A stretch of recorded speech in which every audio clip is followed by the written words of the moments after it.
안녕하세요. 사자가 호랑이를 잡아먹지 않는 이유는 뭘까요? 육식동물은 육식동물을 먹지 않습니다.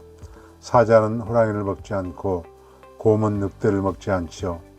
육식동물은 식물이나 과일을 먹은 동물을 먹는다는 것입니다.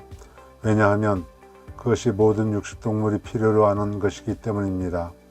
동물은 식물 왕국에서 난 음식을 직접 취하거나 그 음식을 먹은 동물을 먹습니다.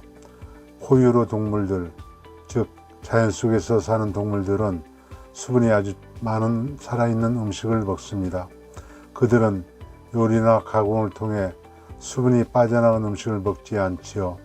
그렇기 때문에 그들은 우리보다 훨씬 더 좋은 신체적 건강 상태가 있다는 것입니다. 고기밖에 먹지 않는 육식 동물조차도 수분 함유량이 높은 음식을 먹는다는 것이죠. TV나 영화에서 사자가 얼룩말이나 사슴을 잡아먹는 것을 본 적 있는 사람들은 알 것입니다.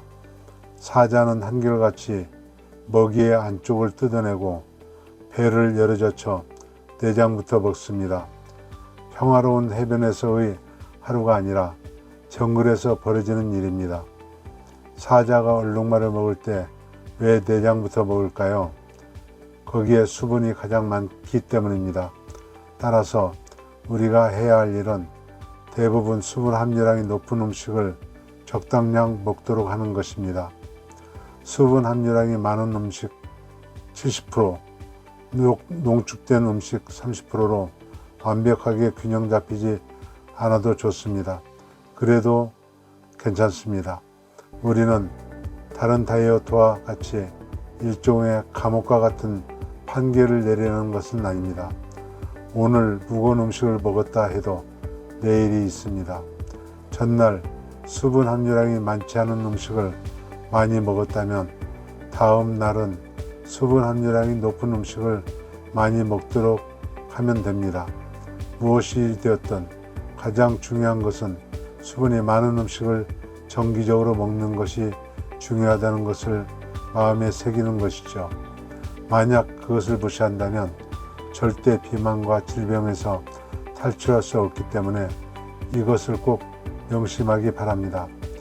반세기 이전에 이 원리를 연구한 사람이 있는데 노만 워커 박사입니다. 그는 손수 채소를 기르고 여전히 책을 쓰고 있습니다. 어느 누구도 그를 휠체어에 태워서 밀지 않으며 바나나를 으깨어 입에 넣어주지도 않습니다. 그는 신체적으로 완전히 독립적이고 건강합니다. 그의 건강과 장수의 비결은 무엇일까? 가장 최근에 나온 그의 책 자연적 체중 조절에서 워커 박사는 모든 식물, 채소와 과일, 견과류, 씨앗류는 자연 상태에서 원자와 분자로 구성된다고 말합니다. 이 원자와 분자 안에는 우리가 효소라고 알고 있는 생명이 없어서는 안 될 원소가 존재한다라고 말합니다. 그것은 모든 살아있는 세포의 원자와 분자 안에 있는 생명의 원리라고 합니다. 인체의 세포 안에 있는 효소는 식물에 있는 것과 똑같습니다. 그리고 몸에 있는 각각의 원자는 식물의 원자와 일치하는 유사성을 지니고 있다고 합니다.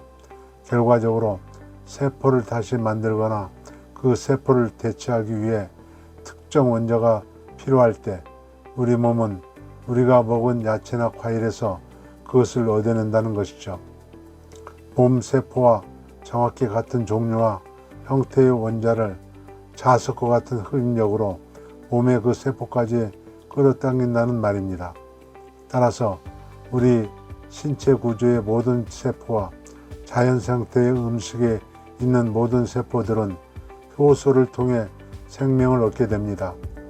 이 자석과 같은 흡입력은 살아있는 분자 안에서만 이용될 수 있고 효소는 섭씨 54도가 넘는 열에는 매우 민감하며 섭씨 54도가 넘게 음식을 요리하는 것은 효소에겐 사용선고이고 남은 것은 죽은 음식뿐입니다. 죽은 것이 살아있는 생물을 위해 일할 수 없는 것은 당연하겠죠. 결과적으로 섭씨 54도가 넘는 온도에서 요리된 음식은 그 음식의 생명인 영양가치를 잃어버린 것입니다.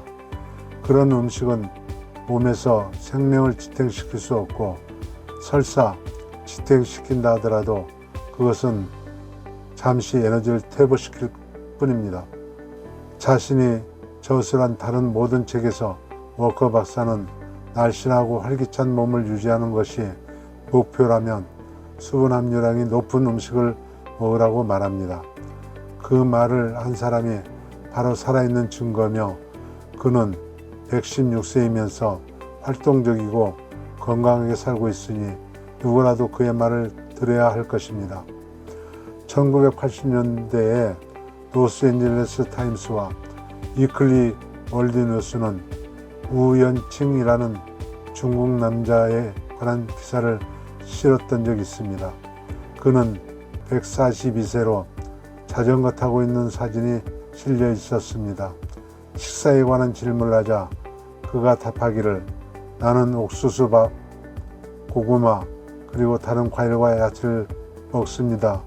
그 말을 한 사람이 바로 살아있는 증거입니다. 내셔널 지오그래픽지는 알렉산더 리프라는 과학자에 관한 이야기를 실었습니다.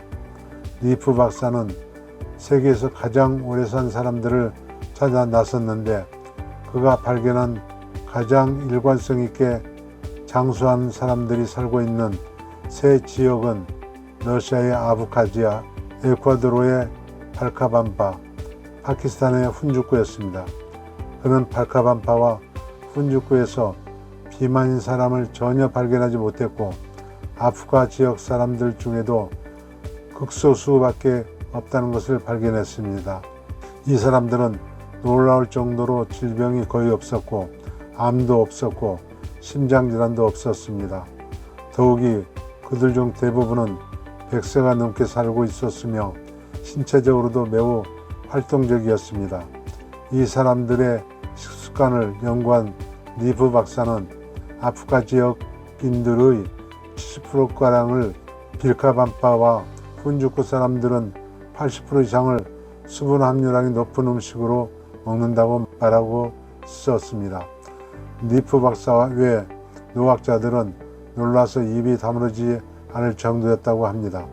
다시 말하지만 눈에 보이지 않는 것이 살아있는 증거였다는 것입니다. 물론 생활의 다른 요인들도 살이 찌게 하는 요인들일 수도 있겠지요.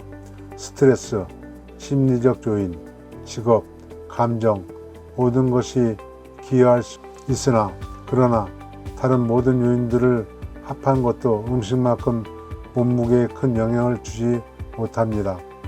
하루에 사과 하나면 의사가 필요 없다는 속담은 확실히 옳은 말이고, 하루에 사과 하나, 오렌지 하나, 그리고 다른 몇 가지 과일과 야채를 먹는다면 이것이 진리이며 자연의 법칙인 것입니다. 다음 영상에서 뵙겠습니다. 성령식 TV였습니다.